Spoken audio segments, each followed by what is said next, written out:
സ്തോത്രം. ഫിലിപ്പിയ ലേഖനം 4-ാം അധ്യായം 18-ാം വാക്യം. പൗലോസിനോട് പൈസ കൊടുക്കാനായിട്ട് ആരാണ്ട് ഇങ്ങനെ ചോദിച്ചു, ഞങ്ങൾ കുറച്ചങ്ങോട്ട് തരട്ടെ എന്ന് ബഹുമാനം കൊണ്ട് ചോദിച്ചു.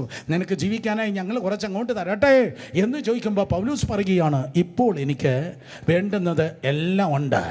സമൃദ്ധിയായിരിക്കുന്നു. പൗലോസേ, ഇതെങ്ങനെയാണ് നിനക്ക് പറയാൻ പറ്റുന്നത്? ഇത് വായിച്ചപ്പോൾ എനിക്ക് ഭയങ്കര ഒരു ചിഹ്നമാണ് ഉയർന്നത്. ആ ചിഹ്നം മറ്റേ ഇലക്ഷൻ്റെ ചിഹ്നമല്ല, ചോദ്യ ചിഹ്നം. നിനക്കിതെങ്ങനെയാണ് പറയാൻ പറ്റുന്നത്? ആ കാറ്റെല്ലാം കൊണ്ടുപോയില്ലയോ പൗലൂസേ? ഈശാനമൂലൻ എല്ലാം കൊണ്ടുപോയില്ലയോ? ഉള്ളതെല്ലാം എടുത്ത് കടലിൽ കളഞ്ഞില്ലയോ? സ്തോത്രം. കപ്പൽ മുങ്ങിയില്ലയോ? കപ്പൽ മുങ്ങി, കയ്യിലുണ്ടായിരുന്ന മുഴുവൻ പോയി, കാറ്റടിച്ചു, അവസാനം തണുത്ത വെള്ളത്തിൽ നീന്തി കയറി. അയ്യോ, ഞാൻ വിചാരിച്ചു നീ പട്ടിണി കിടന്ന് തീർന്നു പോകുമെന്നാ.